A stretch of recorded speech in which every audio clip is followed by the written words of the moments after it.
এই পৃথিবীর মধ্যে কোন মানুষ যদি কষ্টের পর কষ্ট করে থাকে, সেই মানুষটা হলো মা। সেই মানুষটা হলো মারে যাইয়া বলবেন, আম্মা তুমি নাকি কষ্টের পর কষ্ট করো, কেমনে করো আমারে বুঝাইয়া দাও।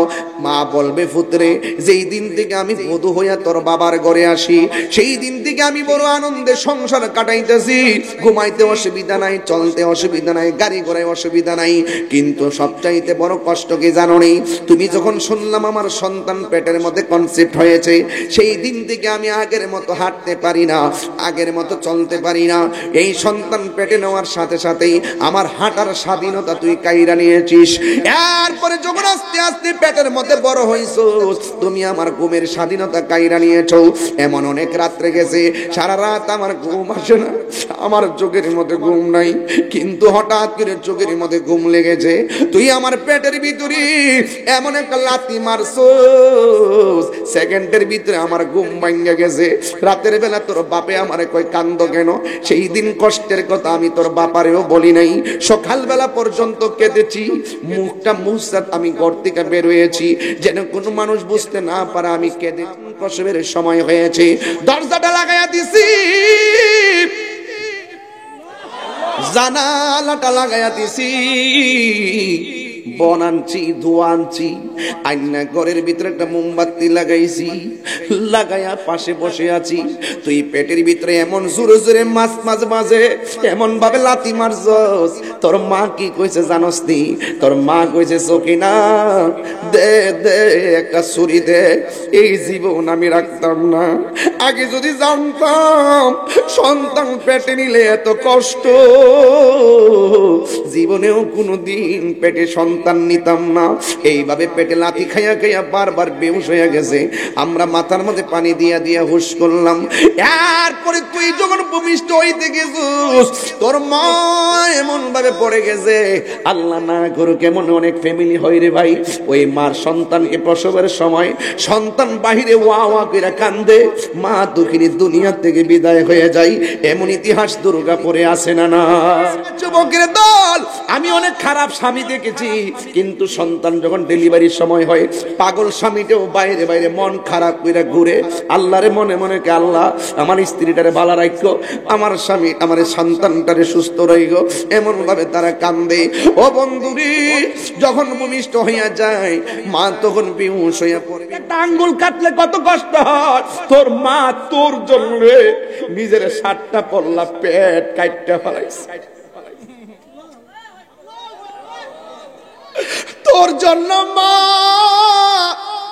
কোমরের মধ্যে এমন একটা ইনজেকশন লইছে, সারা জীবনের জন্য মার কোমরটারে পাকা কইরা ফেলাইছে। কি না করছে? তুমি তো মার জন্য এক ফোঁটা গামও জড়াও না, আর তোমার জন্য মার ভালো পেটটা কাটতে ফেলাইছে। সারা জীবনের জন্য ফিজিক্যাল পজিশন তার নষ্ট হয়ে গেল, পেট বাড়ি হয়ে গেল, কোমরটা লুজ হয়ে গেল, সে আর ভালো করে সোজা হইতে পারে না, বাড়িগুলো আলগাইতে পারে না, মনের মতন হাঁটতে পারে না। একমাত্র সন্তানের জন্য মার বড়ি জীবনের কুরবানি দিয়ে আমার মায়ের ভান্ডার ভিতরে এমন দুধ দিছে, গরমের দিন গরম লাগে না, শীতের দিন ঠান্ডা লাগে না। বিজ্ঞান বলতেছে ল্যাকটোজেন বলো, ডানো বলো, ওই সমস্ত দুধের চাইতে মায়ের দুধটা হলো পুষ্টিকর। কথা বলেন ঠিক কিনা? মায়ের একদার দুধের দাম কাটিয়া গায়ের চাম, পাপস বানাইল ঋণ সুদ হবে না, এমন দরদি ভবে কেউ হবে না আমার মা গো, এমন দরদি ভবে কেউ হবে না আমার মা। জাহাঙ্গীর সুন্নি মিডিয়া, সত্যের সন্ধানে আমাদের পথ চলা। এই 22 বছর ওয়াজের ভিতরে ফিজিক্যালি দুর্গাপুরে মনে হয় আমার লাইফের, দুর্গাপুরে কয়বার এসে আমি জানি না, মনে হয় একবার ঈদগাতে আসছিলাম, আরেকবার এখানে উত্তরপাড়া। 22 বছর ওয়াজ করলো, মাত্র 2বার আসলাম দুর্গাপুর। তো এলাকার ছেলে হিসাবে দুর্গাপুর আমাদের জন্য নতুন না, আমিও আপনাদের জন্য নতুন। বডি সরাসরি এখানে আসলো, মোবাইলে তাহিরি আছে না নাই? তো তাহিরিকে কি নতুন করে চিনাইবার কিছু আছে? আমি তো আপনাদের ঘরের ছেলে, ঠিক না? চান্দি দিয়ে আসলে তিতাস নদী, আর ওই কোড্ডা দিয়ে আসলে সুন্দর ব্রিজ আছে, আছে না? আমরা তো একই নদী থেকে তো মাছ টাছ মেরা খাই না? মিলেমিশে চলতে হবে, এটার নাম ইসলাম। এটার নাম কি? ইসলাম। এই দেশটা অনেক সুন্দর, কক্সবাজার গেলে বোঝা যায়। সমুদ্রের পানি ছুঁয়ে যদি আকাশের বিশালতাকে অনুভব করতে চান, তাহলে কক্সবাজার চলে যান। সেখানে গেলে বুঝবেন ওয়ায়াতাফাক্কারুনা ফি খালকিস সামাওয়াতি ওয়াল আরদি। আল্লাহ যে বলছে আসমান আর জমিন নিয়ে গবেষণা করো, তখন বুঝতে পারবেন যে আল্লাহ পাক যে কত নিখুঁত কারিগর। আপনি তো ভাবতেছেন যে ঢেউ মনে হয় বাতাসের তালে তালে ঢেউ ঢেউ বাড়ি খায় না। কবি বলছেন ঢেউ ঢেউ বাড়ি খায় না, ঢেউ ঢেউ আপন মনে আল্লাহর জিকির করে। গাছের পাতা দুলতেছে না, আপনি দেখতেছেন গাছের পাতা দুলতেছে, আল্লাহর জিকির করতেছে। বেহেশতের ভিতরে যখন কোরআন তেলাওয়াত করা হবে, দাউদ আলাইহিস সালাম যখন কোরআন তেলাওয়াত করবে, আমার নবী যখন কোরআন তেলাওয়াত করবে, আল্লাহ যখন নিজে কোরআন তেলাওয়াত করবে, জান্নাতের ভিতরে যে গাছ আছে না, গাছের ভিতরে একদম সুন্দর নড়াচড়া শুরু হয়ে যাবে, এক পাতা আরেক পাতার সাথে লেগে লেগে ঢংকা তৈরি হয়ে যাবে। জোরে বলুন সুবহানাল্লাহ। যুবক ভাইরা আমার, সর্বপ্রথম আপনাদেরকে আমি এতটুকুই বলবো, কথার মাধ্যমে কিছু কথা বলি। আমার কাজল ভাই চলে আসতেছেন ইনশাআল্লাহ। তবে একটি কথা শুনুন আপনারা, সবচেয়ে বড় সৌভাগ্যবান আমি আপনি যে আমরা মুসলমানের ঘরে জন্মগ্রহণ করেছি। আহা, আমরা মুসলমান হয়েছি, মাতৃসূত্রে পিতৃসূত্রে পেয়ে গেছি, কিন্তু আপনি বলুন আমরা কি আদৌ মানুষ হতে পেরেছি? মানুষ হতে হবে। মানুষ কাকে বলে যদি জিজ্ঞেস করি, আপনি সংজ্ঞা দিতে পারবেন না। মানুষ তাকেই বলে ঈমানের সাথে একতা, শৃঙ্খলা, ভ্রাতৃত্ব, মানবতা, মনুষ্যত্ববোধ জাগিয়ে তোলার মাধ্যমে মনের মানসিকতাকে যিনি নূর করতে সক্ষম, তিনি মানুষ। আমি কি বলছি বুঝছেন আপনারা? মনের মানসিকতাকে যিনি নূর করতে সক্ষম, তিনি মানুষ। আমাদের মনের ভিতরে অনেক মুনাফিকি আছে, আমাদের মনের ভিতরে রিয়া আছে, আমাদের মনের ভিতরে অহংকার আছে। এই জন্য দলিল বলছে আল্লাহ পাক কাহারো চেহারার দিকে তাকায় না, আল্লাহ পাক কাহারো ড্রেসের দিকে তাকায় না, আল্লাহ পাক তাকায় বান্দার অন্তরের দিকে। অন্তর যদি ঠিক থাকে, কবরে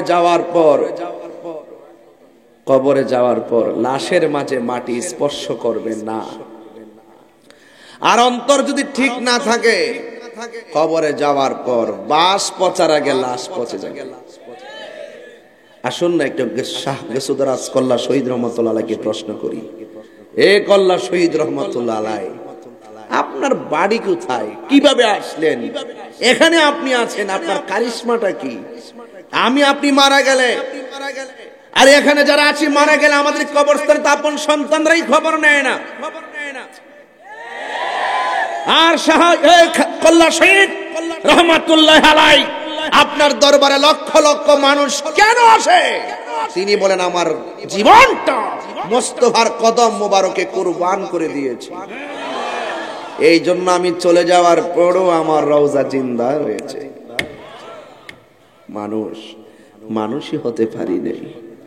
আরে মানুষ কবরে যাবে, মানুষই পশুর চাইতে নিকৃষ্ট, আবার মানুষই আশরাফুল মাখলুকাত, সবার শ্রেষ্ঠ। তাইলে বোঝা গেল কেউ পশু হইয়া ঘুরতেছে, কেউ মানুষ হইয়া ঘুরতেছে। এখন এই মানুষ এবং পশু যদি চিনতে চান, মুদিমালের দোকানে গেলে চিনা যাবে না, আল্লাহর ওলিদের দরবারে যেতে হবে। আল্লাহর ওলিদের দরবারে গিয়ে জানতে হবে আধ্যাত্মিকতা কি জিনিস, রুহানিয়ত কি জিনিস, প্রেম কি জিনিস। কথা বলেন ঠিক কিনা? মানুষ হতে হবে। মানুষ যদি মানুষ হতে পারেন, তখন বুঝবেন যে আমার প্রথম দায়িত্ব হলো মানুষকে ভালোবাসা। ঠিক কিনা? মানুষকে ভালোবাসা। ভাইরা আমার, আমি যেটা বলছিলাম যে মানুষ যখন কবরে যায়, লাশ পচে যায়, পোকামাকড়ে খায়, আবার মানুষ যখন কবরে যায় আল্লাহ পাক জান্নাত থেকে গালিচা পাঠাইয়া দেয়। ওই গালিচার মধ্যে সে কিয়ামতের আগ পর্যন্ত ঘুমায় থাকে। ইসরাফিল আলাইহিস সালাম সিংহা ফু দেওয়ার পর সে কি বলবে জানেন? সে বলবে, আহারে এইমাত্র ঘুমাইলাম, কে রে আমার ঘুম থেকে তুললো? অথচ কোটি কোটি বছর চলে গেছে, খবর নাই। আবার আরেক শ্রেণী আছে, এই ঘুমন্ত ব্যক্তির চাইতো আরো দামি। সে কবরে যাওয়ার পরে মনে চাইলে ঘুমায়, আবার মনে চাইলে নামাজও পড়ে, আবার মনে চাইলে রুহানি ভাবে ঘোরাফেরা করে। আবার আল্লাহ কয়, ইনদা রাব্বিহিম ইউরজাকুন, এরা আমি আল্লাহর পক্ষ থেকে কবরের ভিতরে জান্নাতের খাবারও খায়। এক বান্দা পচে গেল, আরেক বান্দা ঘুমায় গেল, আরেক বান্দা মাস্তানি করে, এই ঘুরে ঘুরে খায় আর ঘুমায়। এইগুলা কি জিনিস? এই জিনিসগুলা বুঝতে গেলে দুনিয়ার থেকে যাওয়ার আগেই মানুষ হতে হবে। মানুষের সঙ্গে বুঝতেছেন তো আপনারা? আবার আসেন আরেকটু সামনে গেলে আরেকটু বুঝবেন। ভাইরা আমার, কোন ছোট ছোট কথা বলবেন না প্লিজ, কোন ছোট ছোট পারস্পরিক কথা হবে না, মোবাইলের টিপাটিপি হবে না, চুপচাপ আমার দিকে তাকান, বেশি লম্বা করব না, খুব মনোযোগ। এই কথাগুলো আমি সুরদা বললে 1 ঘন্টা বলতে পারতাম, কিন্তু আমি এলাকার মানুষ হিসাবে আমার দায়িত্ব বলতে একটু বেশি মনে হয়েছে যে আমি একটু ইচ্ছা মতো বলে দিয়ে যাই, কারণ সুযোগ তার পাওয়া যায় না। কথা বলেন ঠিক কিনা বলেন? কি হতে হবে? কি হতে হবে? আরো জোরে কি হতে হবে? আমরা কি মানুষ হতে পারছি? আরে আজকে দিনের বেলা এক বেটা বললো 1000 টাকার জন্য সে মানুষ মাইরা ফেলাইছে। কথা বলেন ঠিক কিনা বলেন? মানুষ হইতে পারি নাই, 1000 টাকার জন্য তুচ্ছ ঘটনাকে কেন্দ্র করে মানুষ মানুষকে মেরে ফেলছে, সন্তান তার বাবাকে মেরে ফেলছে, বাবা তার সন্তানকে মেরে ফেলছে। আগে মানুষ হন, এরপরে মুসলিম ইসলামে কি আছে বুঝেন, এরপরে ঈমান কি জিনিস বুঝেন, এরপরে আল্লাহ রাসূল চিনবেন। আগে মানুষ হন, যে আল্লাহ যে আমার মানুষের ঘরে জন্ম দিয়েছে। সুবহানাল্লাহ বলবেন না? আসেন আরেকটু যাই। তাহলে এই কবরে যাওয়ার পরে কেউ ঘুমিয়ে থাকবে, কেউ ঘোরাফেরা করবে। পচা বীজ চিনেন? কাঁঠালের বীজটা যদি পচে যায়, মাটির নিচে লাগালে কি গাছ উঠবে? ধান যদি পচা হয় লাগালে গাছ উঠবে? এই যুবক, পচা বীজ মাটিতে লাগালে গাছ ওঠে না। এক একটা কথা কিন্তু ক্ষেপণাস্ত্র। পচা বীজ মাটিতে লাগালে গাছ ওঠে না। জমিনের উপরে 2 নম্বরই করে জমিনের নিচে চিরনিদ্রায় চলে যাওয়ার এত সহজ না। জমিনের উপরে 2 নম্বরই কইরা জমিনের নিচে যাইয়া জান্নাতের গালিচা পাওয়া যাবে না। যা হবে দুনিয়ার উপর থেকেই হবে, মরে গেলে সব শেষ। এরপরে কি শুধু হিসাব। আমাকে বিষয় দিছে আজকে 11টা। কয়টা? ঘরে থেকে গইনেছিস 9টা, ইয়া নয় বাকিটি গুনছি। মারহাবা জোরে বল। বুঝতাছি কিতাব বাস করতে বাত কি আর সব টিপ দন লাগে বাজান? একটা টিপ দিলে বোঝা যায় যে বাত হয়ে গেছে। মাশাআল্লাহ। তো যাই হোক, এটা আমার এলাকা। এই খরমপুরের এই রাস্তা দিয়ে দৈনিক আসা যাওয়া হয়।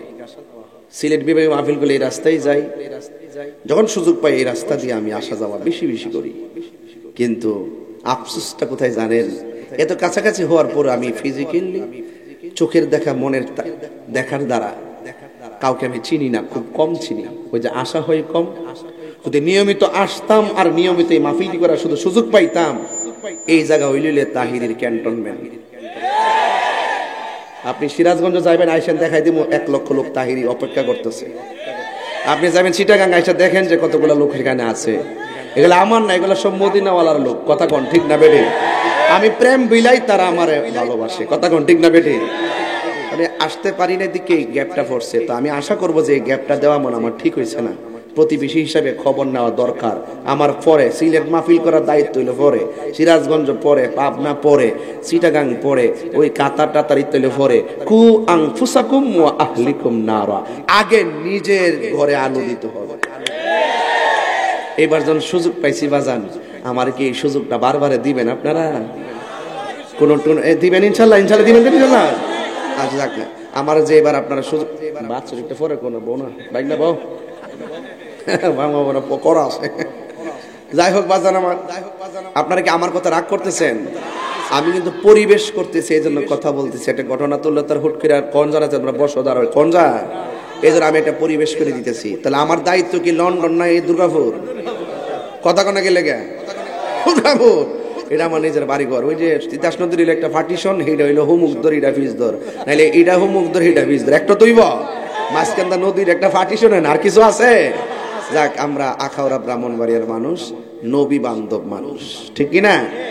তাইলে আপনার একটু জবানটা খুইলা কন, ইজ্জতের মালিককে, হায়াতের মালিককে। এই ঈদ উপলক্ষে কারা কারা খুশি একটু হাত তুলেন তো দেখি। মাশাআল্লাহ, স্লোগান দেওয়ার কেউ আসেননি আপনারা?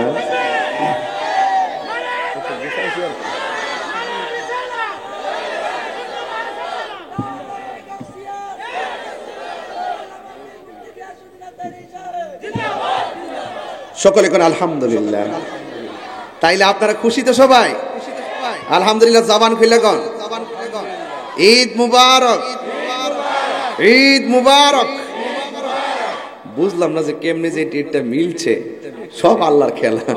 এমন ডেট তো ছায়াও পাওয়া যায় না, আমিও গুছাইতাম পারি না। আল্লাহ যে মিলাই দিয়েছে, আলহামদুলিল্লাহ জোরে বলেন। আজকে আমরা সত্যি কথা বলি, আজকে আমরা মা বাপের জন্য দোয়া করবো, আজকে আমরা নিজের জীবনকে পরিবর্তনের জন্য কিছু কথা বলবো। আখিরি মোনাজাত করে সবাই যাবেন ইনশাল্লাহ। কন্যা বাজান সবাই দুরূদ শরীফ পড়েন। আল্লাহুম্মা সাল্লি আলা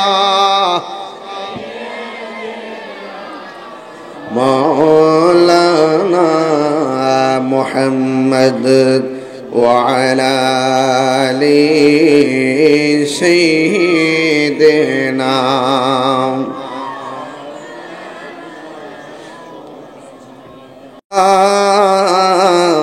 দেখনা মন ঝাঁক মারিয়ে দুনিয়াদারি, জুড়ে জুড়ে কি আল্লাহু আকবার বলা যাবে না?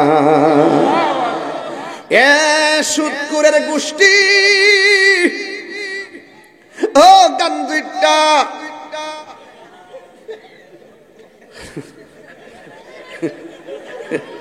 অনেক গান্ধীটা আছে। মাগরিবের আগে মাইরে এসে মাইরা চকলেটটা মুহ দিয়ে আইছে যাতে কেউ না ধরতে পারে, কিন্তু যা কেউ জানে না, জানে কেনা আরো জোরে করে জানে কেনা। হায় রে গান্ধীটা, চলবো আর এগুলো চলবো আর চলবো, এই আর কি নেশা করা চলবো? আজকে পুলিশ প্রশাসন আছে, অক্কর ধরাই দিয়ে দিব, সালান দিয়ে দিব, কই দিছি। কথা কোন ঠিক না বেঠিক? আমার মায়েরা, আমি কোরআন থেকে আয়াত পড়ছি, ইয়াউমা তাবিয়াদ্দু বুজুহু ওয়া তাসওয়াদ্দু বুজুহ। সেই দিন কাহার চেহারা কালো হবে, যারা গাঞ্জিটা তাদের চেহারা কালো হবে। ইয়া সমস্যা নাকি? ও আচ্ছা ঠিক আছে। না, আমি আবার আলাদা আওয়াজটা শুনলে মনে করি যে কেউ নিয়ে আবার এসে ধরতো, আমি আবার রেডি হয়ে যাই আর কি। হ্যাঁ আস্তে আস্তে আস্তে ওই যে ফাল্টি দেখতে পারে, আস্তে আজকে শান্তির কে পাইছে রে? আচ্ছা, তোরা কথা কয়ে গেছি, রাখুন বুঝছি, আমি গরু ফুলো এসেছি। মারহাবা জোরে গন, সদর হল না রে। আচ্ছা রাখ, ঠিক আছে। আমরা সব এক, আমরা মজা আজকে আর কোনো বেজাল, আমরা চাই মিলেমিশে চলবো। আমি কি সুদখোরের বিরুদ্ধে কথা কইলে যদি সুদখোরের যদি আমার বিরুদ্ধে লাগিয়া জায়গা, আমি কি তার ডরে সুদের কথা কয়ে বন্ধ করে দিতাম? এক বেটা মারে লাথি মারবো, মারে বাদ দিত না। হ্যাঁ, রমজান মাসে 12 প্রকার আইটেম দিয়ে ইফতার করে, আর হের মা 1 গ্লাস পানি দিয়ে ইফতার করে। আমি কি তো ওই ফুল আর সালাম দিতাম? জুতাটা বাইরে লাম্বা বানালা বুঝে আসে না। যেই পোলা তার মা বাপরে কষ্ট দেয়, সেই পোলা তাহিরি সামনে বসে ওয়াজ শুনবে। তোর মতো সুতা তাহিরি দরকার নাই, বাইরে আসা।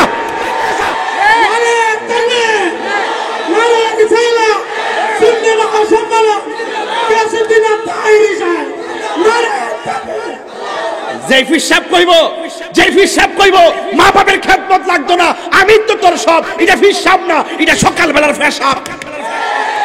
এবার সব ফিসাবরা আমার বিরুদ্ধে লাগবো। তাহিরি ফিসাবের বিরুদ্ধে কথা বলছো, লাগাও গা।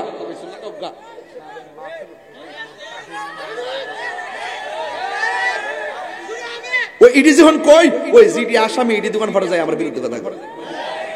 সুদ করে কিন্তু আমি সুমা দিতাম।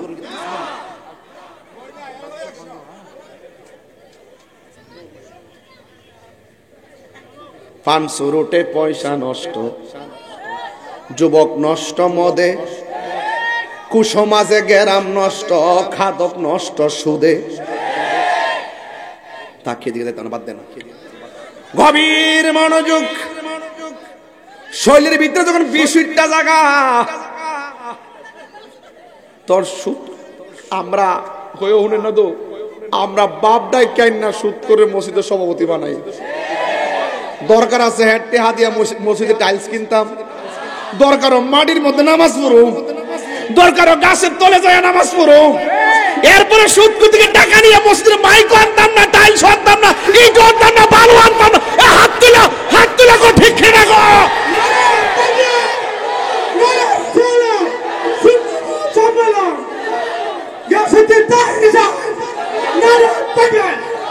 আপনার কি আমার সাথে একমত আছে?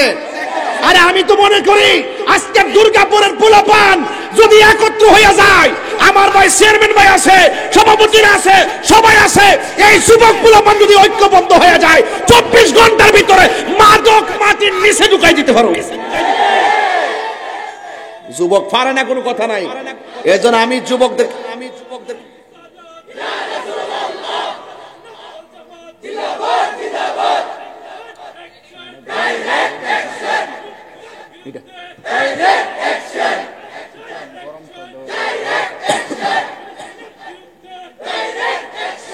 ফিলিস্তিনের বিরুদ্ধে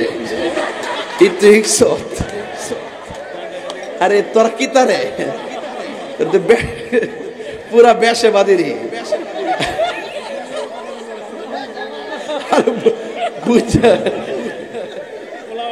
বুঝা কস্তা। আরে ফুলাফান বুঝা গো ফিলিস্তিন কোনটা, ইসরায়েল কোনটা? আগে দেশটা চিনি, এরপরে দেশের মানুষ চিনিস। কথা কর ঠিক না বেটি? অ্যাকশন অ্যাকশন ইসরায়েলের বিরুদ্ধে, সুদখোরের বিরুদ্ধে, ঘুষখোরের বিরুদ্ধে।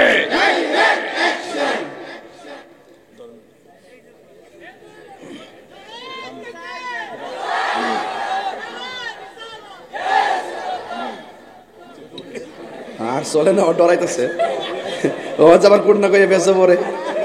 আল্লাহ জোরে কোন আপনার যে কোন যে আমি কিরে এমনি যাই, আমি এমনি যাই না, হের আমার নে এর যে ফিলিস্তিনের বিরুদ্ধে না কইতো আরেকবার কো আমার ভাই হামলা, ফিলিস্তিন হামলা কেন? বিশ্ব মুসলিম জবাব দে, মুসলমান জবাব দিত হয় যাক, বাদ দেন। ওহন সোজা কথা ওয়াজ। আবার আসেন তো হাসরের মাঠে কার চেহারা কালো হইব? আর যারা অন্যায় করব, আল্লাহর সঙ্গে নাফরমানি করব, নবীর সঙ্গে নাফরমানি করব, ওলির সঙ্গে নাফরমানি করব, কোরআনের বিরুদ্ধে নাফরমানি করব, এদের চেহারা কালো হবে। যারা 5 ওয়াক্ত নামাজ পড়ব, নফল পড়ব, তাহাজ্জুদ পড়ব, শবে বরাত, শবে কদর। আর শবে বরাত করতে কিতা কইতাম বেটা, এক বেটা এই দিন উঠতে শবে বরাত মসজিদে ইবাদতে বীর করা চাইতে ব্যবসাখানা থাকাও ভালো। আরেকবার হিদিন কইতাছে লাইলাতুল কদর রাতে মসজিদে ইবাদত করা চাইতে হিন্দুর পূজার যাওয়া ভালো। আবার ঈদের আগে রাত শুনতাছি এক বেটা কইতাছে কয় ঈদ মুবারক বলা নাকি বেদাত, নতুন কাপড় পিন্দা নাকি বেদাত, কোলাকুলি করা নাকি বেদাত, মা বাপরে সালাম করা নাকি বেদাত। আসলে হারার জন্মটাই বেদাত। এরা লোক আছে এই এলাকাতে, আবার এই গ্রুপটা আছে। তবে এদেরকে বলবো বাবা, সারা জীবন মারে সালাম করে ইজ্জত গেছি, এই সালাম যেদিন উঠতে গেছে এই দিন সন্তান মায়ের অবাধ্য হয়ে গেছে। সারা জীবন নতুন কাপড় পরে গেছে, একটা ঈদের ইমেজ লাগছে। কথা কোন ঠিক না বেটি? শুধু আমরা তো পরি না, এলাকার সমাজের ভিতরে গরিবদের কত ঈদের কাপড় আমরা অনেকে কিনা দেখি, তাই না? কত আনন্দের সাথে গেছে কিনা বলেন? আজকে এগুলো নাকি বেদাত। আজকে আমরা সকলে হিংসা বিদ্বেষ ভুলে গিয়া ঈদগার ময়দানে এইভাবে আমরা জড়ায় কোলাকুলি করছি কিনা? বড় ছোট বাচ্চা টাচ্চা সবার লোকে কোলাকুলি করছি। এই যে করার পরে মহব্বত কি বাড়ে না কমে? ইসলামের মধ্যে মুআনাকা আছে না নাই? মুসাফা আছে না নাই? ইসলামের মধ্যে সালাম আছে না নাই? যেহেতু এগুলার ভিত্তি ইসলামে আছে, তাইলে এই জন্য ঈদের দিন যদি আমরা কোলাকুলি করি, আর মুসলমানদের সংস্কৃতি হিসাবে তো করতে পারি। কথা ঠিক না বেটি?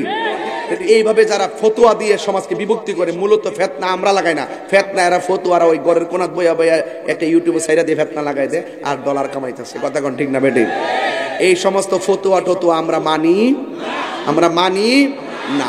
এই জন্য বাবা ওইদিকে না। তাহলে হাসর মাঠে চেহারা কালো হইব, সুদকুর ঘুষখোর মা বাপের অবাধ্য সন্তান। হ্যাঁ, আর একটা গুরুত্বপূর্ণ কথা আছে আমার কাছে, হাসর মাঠে প্রথম হিসাব হইব নামাজের। ইন্না সলাতা তানহা আনিল ফাহশাই ওয়াল মুনকার, এই একমাত্র নামাজই পারে মানুষকে অশ্লীল এবং খারাপ কাজ থেকে ফিরে রাখতে। আপনি 5 ওয়াক্ত নামাজ পড়েন দেখবেন গাঞ্জা ধরতেন না, 5 ওয়াক্ত নামাজ পড়েন দেখবেন আপনি গালি দিতেন না, 5 ওয়াক্ত নামাজ পড়েন মা বাপরে কষ্ট দিতেন না, 5 ওয়াক্ত আবার নামাজের মতো নামাজ পড়েন, আবার সুদও খাইবেন, কপাল দাগ ফালাইবেন, এই নামাজই না। কথা কোন ঠিক না বেটি? এই নামাজই না। নামাজ পড়িও মানুষ দুজকে যাইব। আমিলাতুন নাসিবাতুন তাসলা নারান হামিয়া, গাট্টি গাট্টি পরিমাণ আমল করে দুজকে যাইব ঈমান না থাকার কারণে। কথা কোন ঠিক না বেটি? তাহলে আমাদের সমাজের ভিতরে মুনাফিক আছে না নাই? এই মুনাফিকের চেহারা কালো হবে, চুগলখোরের চেহারা কালো হবে। চুগলখোর তো আপনারা চিনতেন না, এটার নাম কি? তা দুর্গাপুর না?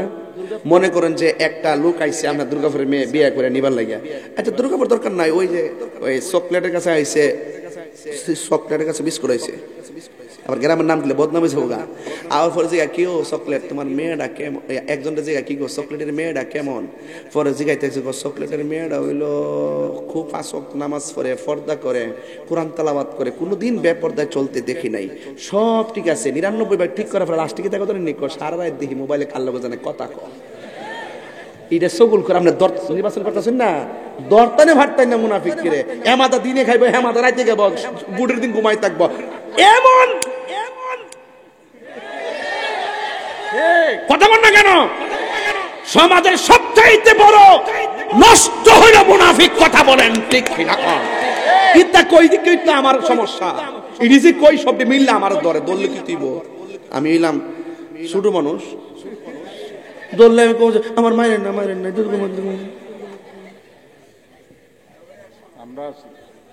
সুদ করে কি তা আমি আদর করতাম ভাই, মা বাপরে লাতি মারে। আরে বিয়ার আগে ফেলা মানে যিনি বিয়া করছো না তোরা অনেক ভালো আছো রে, যিনি বিয়ের সাথে করছে রে বাবা, হ্যাঁ কিন্তু বউর কাছে পুরা মুড়ি দিয়ে গেছে। কথা কোন ঠিক না? মায়ের কাছে কম্বল চাইছে শীতের দিন, বউর কাছে বউ সকালে গরম করে দিমু, শীতে বেডিরে রাত্রে কুবাই লাইতেছে শীতে, আর তাই গরম বলে করে দিব। এটা গরম কথা না, আসলে এটা কি নরম কথা না গরম কথা? এটা কিন্তু হিডা। পরে ওই মা কিতা করছে, ফুতের কাছে কইছে ফুতরে তোর বউর কাছে এত শীতের মধ্যে কম্বলটা চাইলাম, ফুত এমনি তো তিনটা কম্বল তো চান ছিল, আসো একটা দিলে ফুত কিতা হইলে ফুত যায়া সন্তান যায় জিগা কি কর তোমার কাছে বলে কম্বল চাইছেন তুমি বলে দিছো না, ও বিচার দাঁড়াইছে, নো নো নো আমারটা শখরে নিয়ে দো, আমারটা নিয়ে শখরে নিয়ে দাও। এটা কি দেওয়ার কথা না দেওয়ার কথা? না দেওয়ার কথা। কিছু হাইচিত্তা কিন্তু এমন আছে। এরপরে সোহাল বেলা তো লাগিয়ে গেছে গা, ওহন রায়া ফুতে যায় আমার কাছে তুমি তোমার বউর কাছে কি লাগে কম্বলটা চাইছো, তুমি তো আমার কাছে কইলে তো পারতা। ওহন কি হ্যাঁ বিয়া করছে না বিয়া বইছে, প্রমাণ হইছিনি। আমি তো কইলাম হইলে যা তুই কম্বল ছাড়া থাক, আমার মারে কম্বলটা দে। আরে মা ওই তো বিবেচনা করে আবার তোমার আইনে কম্বলটা দিলে হইলে। কথা কোন ঠিক না বেটি? শুনেন, মাঝে মাঝে মা কিন্তু পরীক্ষা করে, খাইবার লাগে পরীক্ষা করে, খাইবার লাগে না শুধু মন যাচাই করবার লাগে পরীক্ষা করে, দেখি আমার বউটা আমার কেমন ভালোবাসে। আমি কই না যে বউয়াইতে দোষ, আমি কমো শাশুড়ি বউডারে নিজের মেয়ের মতো মনে করতে হইব, আর বউডা শাশুড়িরে নিজের মায়ের মতো মনে করতে হইব, তইলে না সংসারটা ঠিক হইতো। দাও আর কুমড়ইলে কি সংসার চলবো? এখানে একজন লোক ভূমিকা পালন করতে হইল, ছেলেটা যে বিয়া করছে, হ্যাঁ এ মার বুঝ দিব, বউরে বউর বুঝ দিব, দিয়া এমনি মিলেছিল একটা তাল বেতাল করে চলবো। এটা হইলো ভালো সন্তানের গুণ। কথা কোন ঠিক না বেঠি? কারণ এই পৃথিবীতে ওই যে আমি কি বলছিলাম, হাসর মানে চেহারা কালো হইব না, আর এক শ্রেণী কালো হইব, তার গায়ের মধ্যে থাকবো আগুনের শিকল। কিসের শিকল? তার গায়ের মধ্যে থাকবে আগুনের শিকল, আর চেহারাটা কয়লা হয়ে থাকবে। রসুল জিগাইব আল্লাহ এরা কারা? এরা হইল দুনিয়াতে যারা মা বাপের মনে কষ্ট দিছে। বাইরে ও ভাই, এখান থেকে আমি একটু মহব্বতের কথা কই। আজকের ওয়াজ থেকে যাইয়া যদি মারে কষ্ট দিয়া থাকেন, ফাউডার দিয়ে মাপ চাইেন। আমার একজন কইছে, হুজুর নিঃস্বার্থে ভালোবাসি একটা গজল আছে, এই গজলটা মার গজলটা গায়েন। আসলে কি জানেন, পৃথিবীতে যদি কেউ নিঃস্বার্থে দোয়া করে, এটা একমাত্র মা। এই মা বাপ আজকাল থেকে ওয়াজ, এই দেখেন ওয়াজ কিন্তু গড়ি কাটা কিন্তু দূরতাছে। ফোনে 12টা যে বাচ্চা কি 1 ঘন্টা 40 মিনিট হয়ে গেছে, মিষ্টি যে উঠছি যে, কিন্তু সময় কিন্তু দূরতাছে। এই সময় কিন্তু আর টিহাতে কিনে পাওয়া যেত না, পাওয়া যাব। আজকের ওয়াজ থেকে যদি 2 সাইডটা অবাধ্য সন্তান মায়ের বাধ্য হয়, আমি মনে করবো দুর্গাপুরের মাহফিল আজকে অন্য কথা কোন ঠিক না বেঠিক? নিঃস্বার্থে ভালোবাসে শুধু আমার মা, ববে যার তুলনা নাই। নিঃস্বার্থে ভালোবাসে শুধু আমার মা, ববে যার তুলনা নাই। সেই মা তোমার চলে গেলে গো, সেই মা তোমার চলে গেলে সার হইব কান্দন। এই জগতে কেউ হবে না মায়েরই মতো, কন্যা এই জগতে কেউ হবে না তো। মা তোর আপন কইর যতন, মা তোর আপন কইর যতন, মা অমূল্য ধন। এই জগতে কেউ হবে না মায়েরই মতো, এই জগতে কেউ হবে না মায়েরই মতো। একটা জবান বন্ধ রাখবেন না। ঢাকায় যারা চাকরি করেন কে আছেন হাত তুলেন। ওই যে ঢাকায় চাকরি করে এসেছেন, ঢাকা থেকে ঈদ করার জন্য দুর্গাপুর এসেছে বন্ধুরি। অনেক চাকরিজীবীরা ঢাকা থেকে এলাকার মধ্যে এসেছেন, কিন্তু মা দুঃখিনী কবরে চলে গেছে।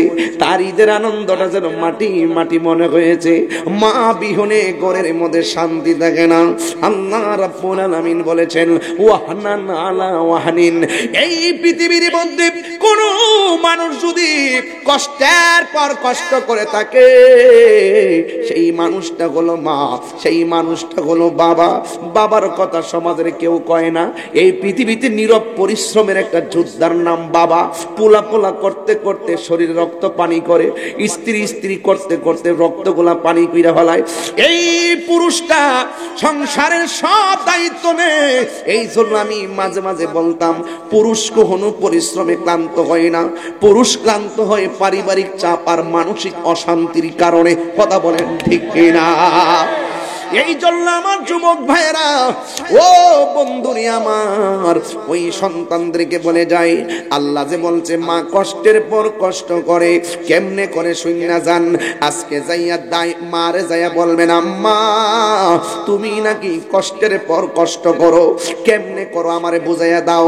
মা বলবে পুত্রে, যেই দিন থেকে আমি বধূ হইয়া তোর বাবার ঘরে আসি, সেই দিন থেকে আমি বড় আনন্দে সংসার কাটাইতেছি।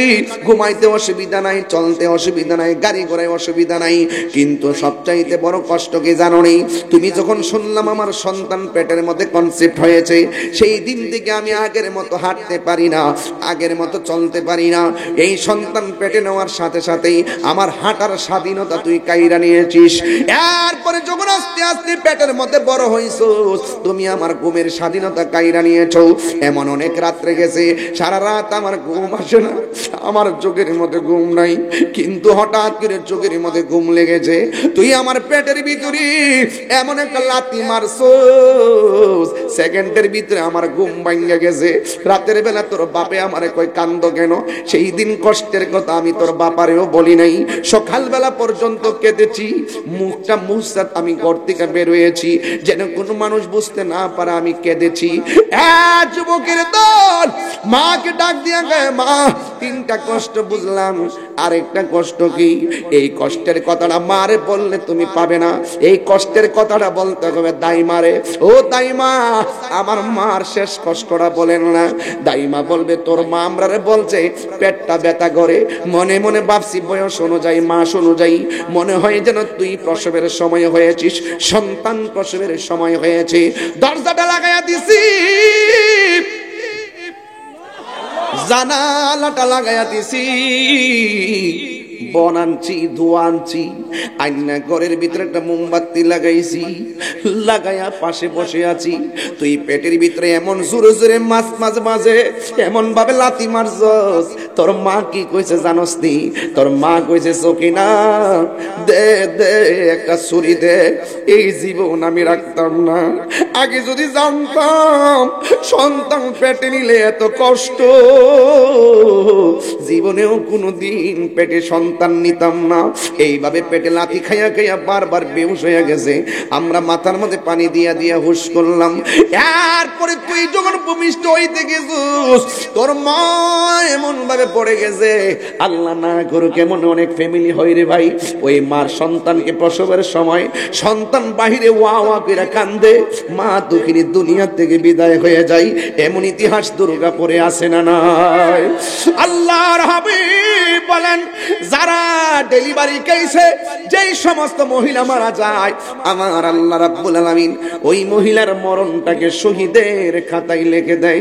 এখন মা যে তোমার মাকে যে আল্লাহ বাঁচায় রাখলো, তুমি মারে কি প্রতিদান দিয়েছো? ভূমিষ্ঠের সময় মা মইরা গেলে তো শহীদের মর্যাদা পাইতো। তার মানে বুঝছনি মার কষ্টটা কেমন। যুবকের দল, আমি অনেক খারাপ স্বামী দেখেছি, কিন্তু সন্তান যখন ডেলিভারির সময় হয়, পাগল স্বামীটাও বাইরে বাইরে মন খারাপ করে ঘুরে, আল্লাহরে মনে মনে কে আল্লাহ আমার স্ত্রীটারে ভালো রাখো, আমার স্বামী আমার সন্তানটারে সুস্থ রাখো, এমন ভাবে তারা কান্দে। ও বন্ধুরি, যখন ভূমিষ্ঠ হইয়া যায় মা তখন বেহুশ হইয়া পড়ে যায়। অনেক মানুষ বলে যে মার প্রসবের সময় কষ্ট হয়, দেখবেন বাচ্চা যখন ভূমিষ্ঠ হয় দাইমারে জিজ্ঞাসা করবেন আমার মার অবস্থা কেমন ছিল, দাইমা বলবে আমরা তো মনে করছি মারাই গেছে।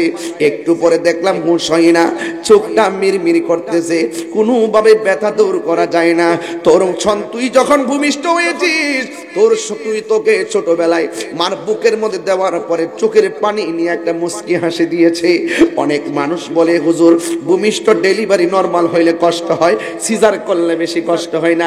কেডা কইছে সিজার করলে কষ্ট হয় না? কেডা কইছে কষ্ট হয় না? কে বলছে কষ্ট হয় না? আরে হাতের একটা আঙ্গুল কাটলে কত কষ্ট হয়। তোর মা তোর জন্য নিজের 7টা পল্লা পেট কাটতে ফেলাইছে, তোর জন্য মা কোমরের মধ্যে এমন একটা ইনজেকশন রয়েছে, সারা জীবনের জন্য মার কোমরটারে পাকা কইরা ফেলাইছে। কি না করছে? তুমি তো মার জন্য এক ফোঁটা গামও জড়াও না, আর তোমার জন্য মার ভালো পেটটা কাটতে ফেলাইছে। সারা জীবনের জন্য ফিজিক্যাল পজিশন তার নষ্ট হয়ে গেল, পেট বাড়ি হয়ে গেল, কোমরটা লুজ হয়ে গেল, সে আর ভালো করে সোজা হইতে পারে না, বাড়িগুলো আলগাইতে পারে না, মনের মতন হাঁটতে পারে না। একমাত্র সন্তানের জন্য মার বডির জীবনের কুরবানি দিয়া দিছে। মায়ের কান্দন যাবত জীবন, 2-4 মাস বোনের কান্দন রে, ওরে গোরের পরিবারের কান্দন কয়েকে দিন পর থাকে না। দুঃখের দরদি আমার জনম দুঃখী মা, গর্ভধারিণী মা, জনম দুঃখিনী মা। দুঃখের দরদি আমার জনম দুঃখী মা, কত না মারাত পোহালো বিজল গুয়ে মুতে, আমার শুকনায় রাখিয়া মায়ে তাকে বিজাতে।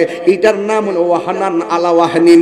আল্লাহ যে বলছে মা কষ্টের পর কষ্ট করে, আরে শুধু পেটে রাখতেই কষ্ট করছে না, ভূমিষ্ঠ কইরেই কষ্ট করছে না, ভূমিষ্ঠ করার পরে কষ্ট আরো 3 গুণ বাইরে গেছে।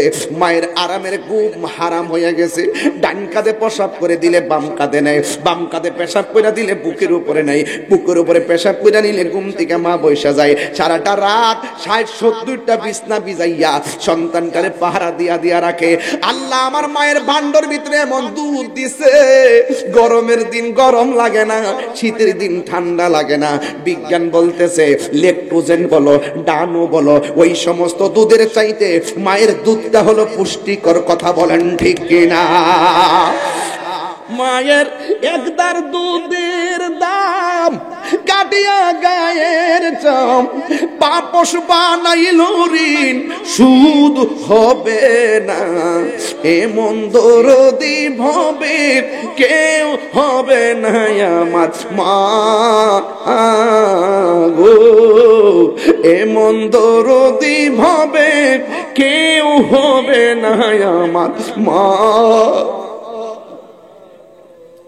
আরে বাপের কথা কি কইতাম, এটা তো পুরা পাগল, এটা তো সন্তানের পাগল, সন্তানের ভবিষ্যৎ গড়ার কারিগরের পাগল। কথা কোন ঠিক কিনা? জানটারে জান কয় না, রক্তগুলারে পানি কইরা দিছে, ফুত ফুত কইরা জীবনটারে পানি করছে। আমারও তো বাপ চইলা গেছে, চিনেন না? আমার বাপি করমপুর মাজারে আল্লাহর ওলির দরবারে কতবার যে আসছে। আমি যেদিন হেলিকপ্টারে মাহফিল করতে যাই অনেক আগে, আমার বাবা হেলিকপ্টারটা উড়াইয়া দিয়া এখানে এসে তাবারক দিয়া ফকির মিসকিনরে খাওয়াইছে আর শুকরিয়া আদায় করছে। এই বাপটাই এত কষ্ট করলো, কোনোদিন কষ্টের কথা বলে নাই। বাপটা সন্তানের বিদেশ পাঠায়, কোনোদিন বলে নাই কেমনে ঋণ করে আনছে। এই বাপটা কোনোদিন মাথার মধ্যে বস্তা তুললা কোনোদিন কয় না আমি কষ্ট করছি। মা 7 দিন না খাইলেও কয় না যে আমার ক্ষুধা লাগছে। এই মানুষগুলো বড় অদ্ভুত, এদের ব্যাখ্যা কোথায় যায় খুঁজে পাবে না। এই জন্য যুবক, বাপটা যার কবরে, মা যার কবরে, ওই কবরটাকে যেন আল্লাহ বাবা দরজাটা খুলতে খেয়ে যাই ধোঁকা। আজকে বাদ গেলে বুঝবেন বাপটা কি জিনিস। দরজাটা খুলতে খেয়ে যাই ধোঁকা, বাবা বুঝি বলছে এলে নাকি খুকা। বুকের ভেতরটা নড়ে চড়ে ওঠে, চোখ বেয়ে জল নেমে আসে। শুধু মানে শুধু বাবা নেই, শুধু বাবা নেই, শুধু মানে জানি ফিরে পাবো না হারানো তিথি। বাবা শুধু তাহিরির প্রেমে বাঁধা স্মৃতি, জানি ফিরে পাবো না হারানো তিথি। বাবা শুধু তাহিরির প্রেমে বাঁধা স্মৃতি। বুকের ভেতরটা নড়ে চড়ে ওঠে, বুকের ভেতরটা নড়ে চড়ে ওঠে, চোখ বেয়ে জল নেমে আসে। শুধু বাবা নেই, শুধু মা নেই। দেখেন না ভাই, এই চেয়ারম্যান ভাই, খান ভাই, একটু তাকায় দেখেন তো, প্রত্যেকটা যুবকের চেহারা মরে গেছে, প্রত্যেকটা ছেলে হঠাৎ করে স্তব্ধ হয়ে গেছে। আমি জানি দুর্গাপুরের মানুষ, আজমপুরের মানুষ, টানপাড়ার মানুষ, সব মানুষগুলো তার মারে বড় ভালোবাসে, কিন্তু অনেক মা তো কষ্ট পায়া খবরে চলে গেছে। এই মানুষগুলোর মন খারাপ হয়ে গেছে। অনেক মাকে পোলাপান দমক মারছে, আজকে ওয়ার শূন্য তারা আসামি আসামি মনে করতেছে। আল্লাহ তুমি আমাদেরকে মাফ করে দাও। মাগো তোমার মতো লই না কেহ আমায় কুলে টানি। মাগো তোমার মতো লই না কেহ আমায় কুলে টানি। আঁচল দিয়ে মুছে নাকি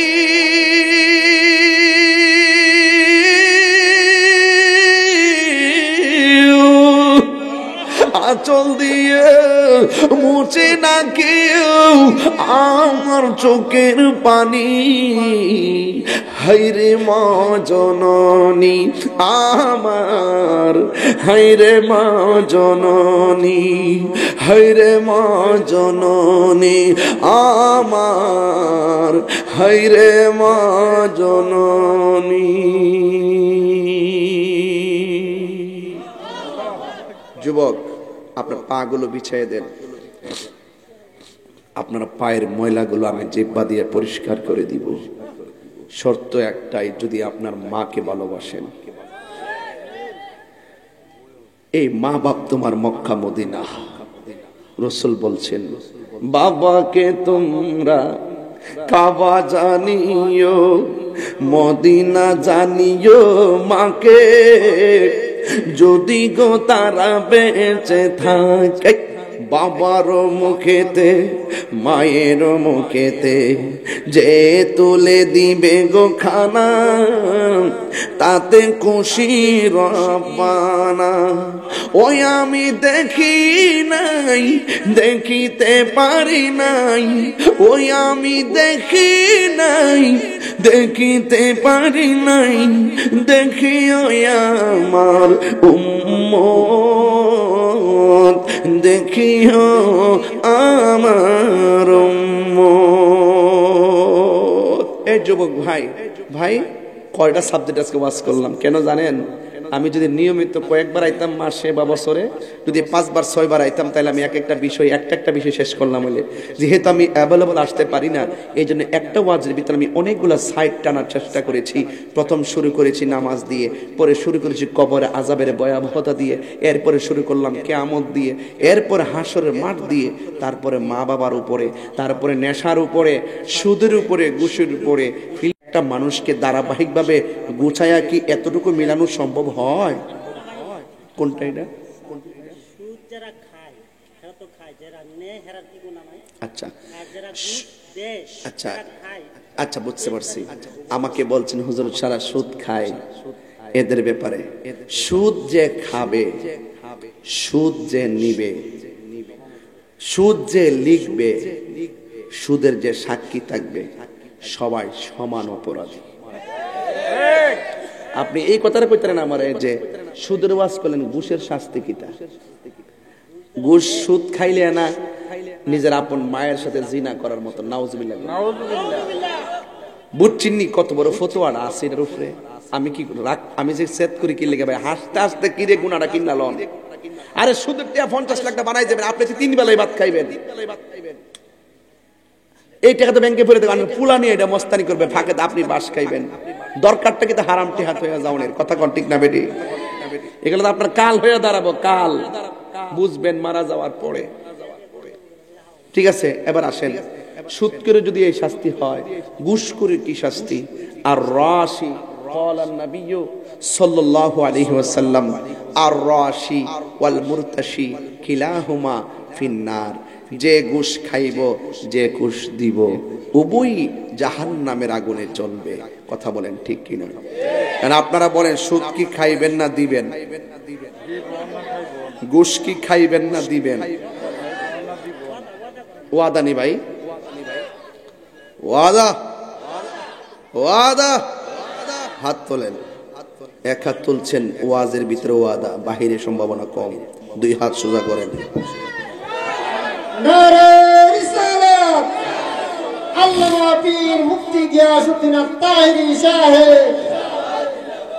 ভাই আপনারা ধন্যবাদ, আপনি একটা সিয়ন ভাবে ধরছেন আর কি, আমি একটু বাইক নিয়ে দিলাম। কথা কোন ঠিক কিনা? আর কিছু বলবেন?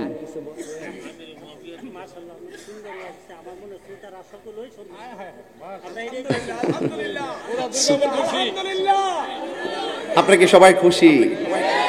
বল রমজানে রহি রোজার শেষে এলো খুশিরি, বল রমজানে রহি রোজার শেষে এলো খুশিরি। তো আপনাকে আজ বিলিয়ে দেশন আসমানি তাগি, তোর সোনা দানা বালা খানা সব রাহেলা, তোর সোনা দানা বালা খানা সব রাহেলা। দে যাকাত মুর্দা মুসলিমেরা ভাঙাইতে নিন, বল রমজানে রহি রোজার শেষে এলো খুশিরি। ঠিক না বে ঠিক রে বাবা? সবাইকে আমার প্রতি খুশি, আপনার প্রতি আমি অত্যন্ত সন্তুষ্ট। আই রিয়েলি প্লিজড, আমি খুবই সন্তুষ্ট হয়েছি যে আপনারা ধৈর্যের সাথে আজকের ওয়াজ শুনেছেন। সাফিরের বেড়া ওয়াজ করবো, দুর্গাপুরের বেড়া এমনি বয়ে থাকবো, এটা ভালোবাসা ছাড়া সম্ভব না। কথা কোন ঠিক না বেটে? এই ভালোবাসা অটুট থাকবে তো ইনশাল্লাহ। আব্বা বসেন, বাবা 5-10 মিনিট জিকির করবে, এই তো আপনি বসুন, আমি দেখতেছি কি করা যায়। আমার চেয়ারম্যান সাহেব, এটা একটু গরম দেন। আমার চেয়ারম্যান সাহেব, আমার চেয়ারম্যান ভাই শাহজাহান ভাই বলছেন যে একটা প্রশ্ন করছেন শুরুতেই, আবার এখান থেকে এক মুরব্বী বেড়া আমার বাবাও আমার বলছেন, এটা যদি উত্তর না দেয় পরে এটা একটা হজবরল থেকে যাবে, এটা ইমানি মাসালা, তো একটু দেয়া যায়। আপনি কি কষ্ট হইব? এটা না শুনে কেডা কেডা যাবেন গে হাত তোলেন। এরা তুল, এরা তুল, হ্যাঁ বলে যাইব গা, এরা তুল। আমি বুঝলাম না কিছু শব্দ, বুঝছো হাত তুলে, না বুঝছো হাত তুলে। আচ্ছা আবেগে, আবেগে মারহাবাগন, যাক আবেগ ভালো, আবেগ ভালো, হুশ জুস ভালো, জুসু যদি তুইলালা কিছু করার নাই, যদি হোসে তুলে দিলে সমস্যা আছে। আমার চেয়ারম্যান ভাই বলছিল সাহাবায়ে কেরামের মর্যাদা সম্পর্কে কথা বলার জন্য।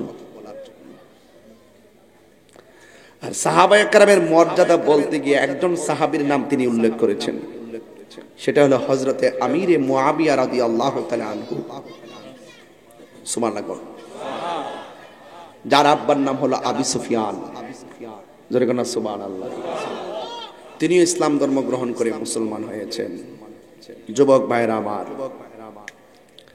আপনাদেরকে বলি, হযরতে আমিরে মুআবিয়া রাদিয়াল্লাহু তাআলা আনহু সাহাবী কি সাহাবী না, এটাকে মোল্লার কথা মানবেন নাকি ইমামদের কথা মানবেন নাকি নবীর কথা মানবেন?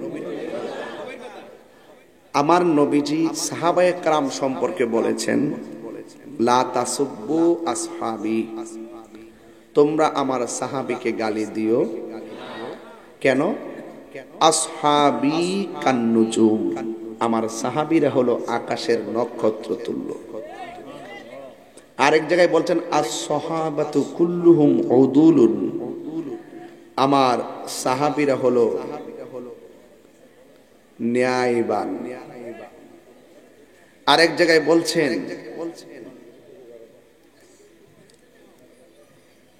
قال النبي صلى الله عليه وسلم إذا رأيتم الذين يسبون أصحابي لا فقولوا لعنة الله على شركم। রাসূল বলছেন, তোমরা যখন দেখবে কেউ আমার সাহাবীকে গালি দেয়, তোমরা সবাই মিলে ওই ব্যক্তির উপরে লানত করবে। কেন? সে মন্দ কথা বলেছে। কথা কোন ঠিক কিনা?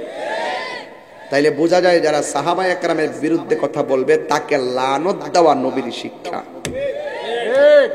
এজন্য যারা সাহাবীর বিরুদ্ধে কথা বলে তাদের সঙ্গে আমাদের কোনো সম্পর্ক এক। আমিরে মুআবিয়া রাদিয়াল্লাহু তাআলা সম্পর্কে কি? তিনি একজন সাহাবী ছিলেন। তিনি রাসূল করিম সাল্লাল্লাহু আলাইহি ওয়াসাল্লামের শ্যালক ছিলেন। শ্যালক, ওনার বোনকে আমার নবী বিয়ে করেছেন। আমার রাসূল ওনাকে জান্নাতি বলেছেন। এবং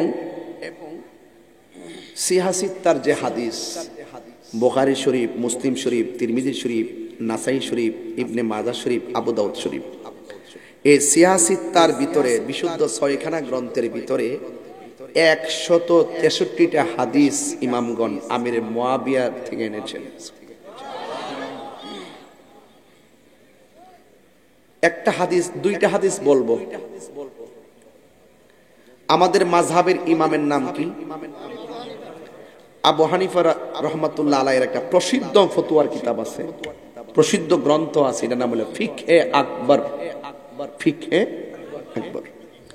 ওই ফিকহে আকবরের মধ্যে তিনি আমিরে মুআবিয়া রাদিয়াল্লাহু তাআলা থেকে ওই হাদিসটা আনছেন। রাসূল পাক সাল্লাল্লাহু আলাইহি ওয়াসাল্লাম যে বলছেন, ইন্নামা আনা কাসিম ওয়াল্লাহু ইউতি, রাসূল বলেন আল্লাহ আমাকে দেয়, আমি নবী বন্টন করি। সুবহানাল্লাহ।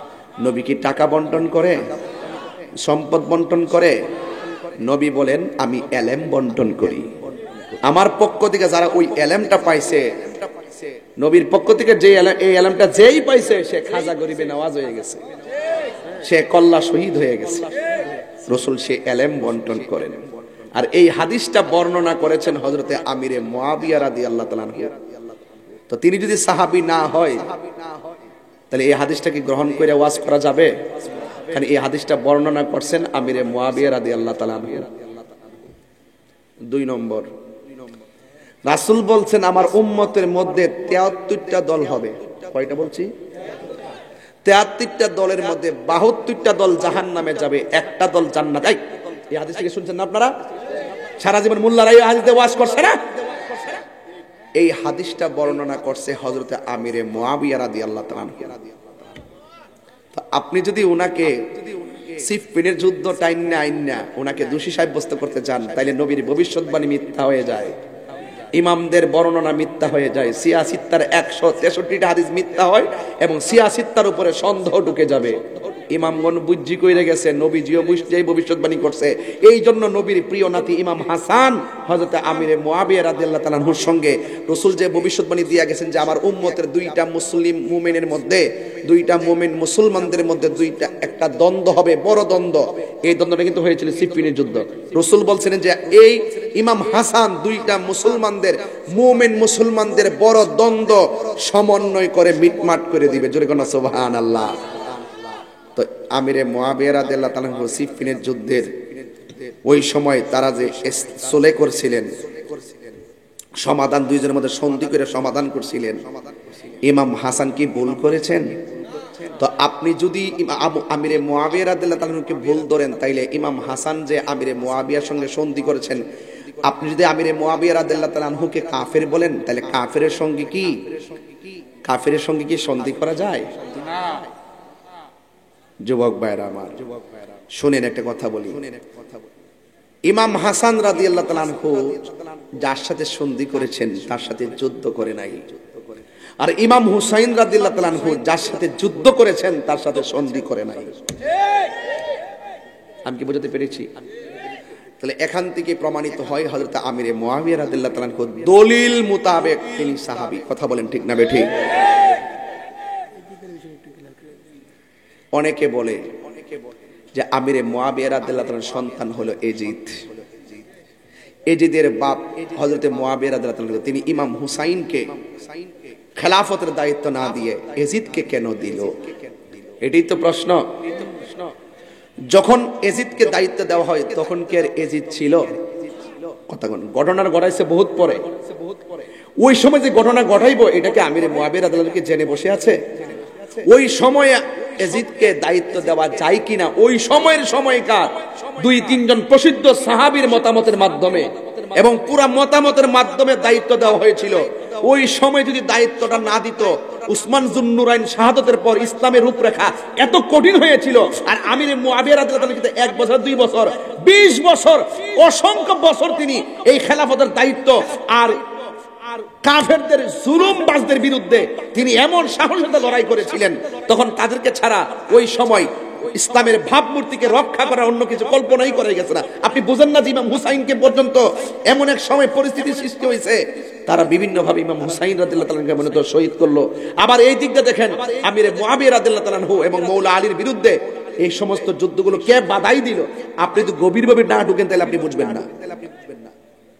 এজিদ ঘটনা যখন ঘটাইছে বহুত পরে, যখন খেলাফতের দায়িত্ব দেওয়া হয় তখন সেই পরিবেশ পরিস্থিতি সাহাবায়ে কেরামের পরামর্শ নিয়ে দেওয়া হয়েছিল, অনুভব করছিল যে তাকে দিলে এটা রক্ষা করা যাবে। ঠিক কিনা বলেন? তো ঘটনা ঘটানোর পরে তো না আমরা কি এজিদের পক্ষ নিছি নাকি হুসাইনের পক্ষ নিছি?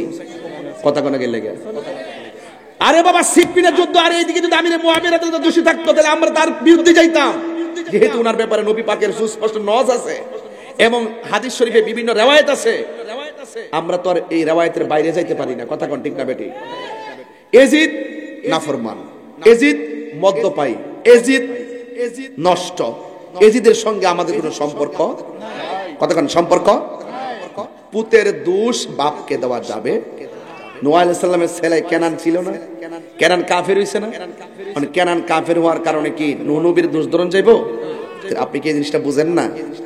এই জন্য আহলুস সুন্নাত ওয়াল জামাত একটা সংজ্ঞা শুনে যান, যারা সাহাবায়ে কেরামকে ভালোবাসে, মৌলা আলী রাদিয়াল্লাহু তাআলা আনহুর বিরোধিতা করে, এরা হইল খারিজি।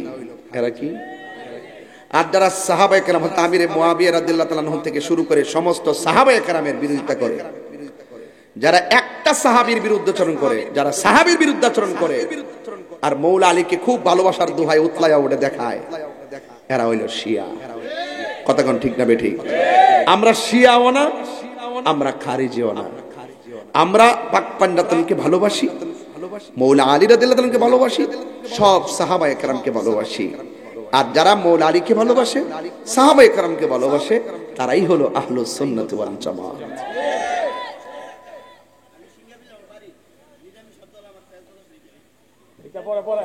আস্তে রাখো, বসো, তুমি বসো, তুমি বসো, বসো, বসো। যা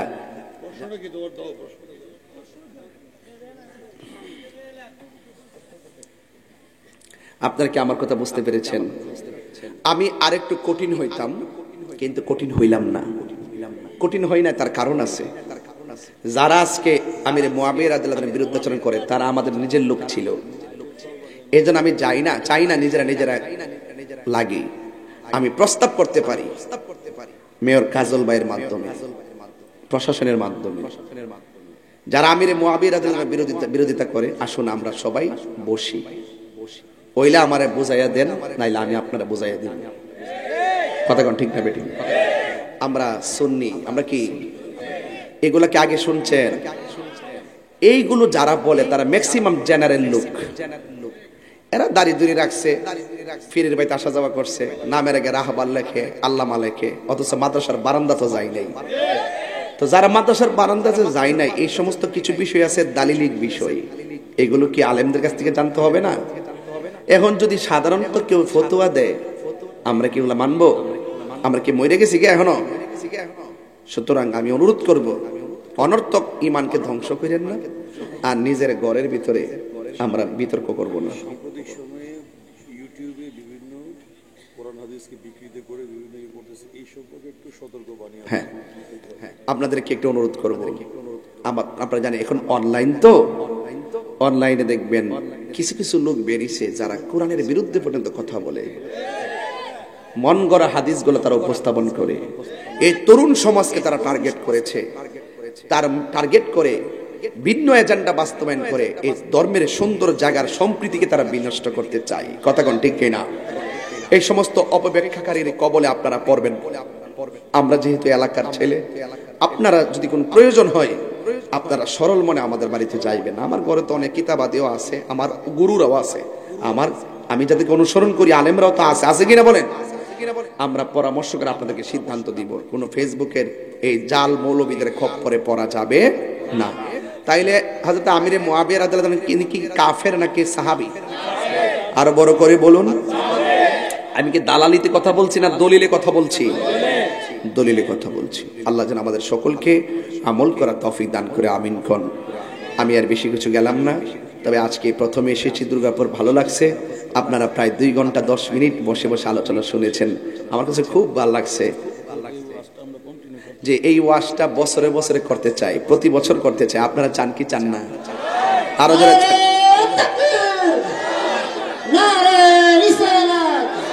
আল্লামা পীর মুফতি গিয়াসউদ্দিন আত-তাহিরি সাহেব সুন্নি মহাসম্মেলন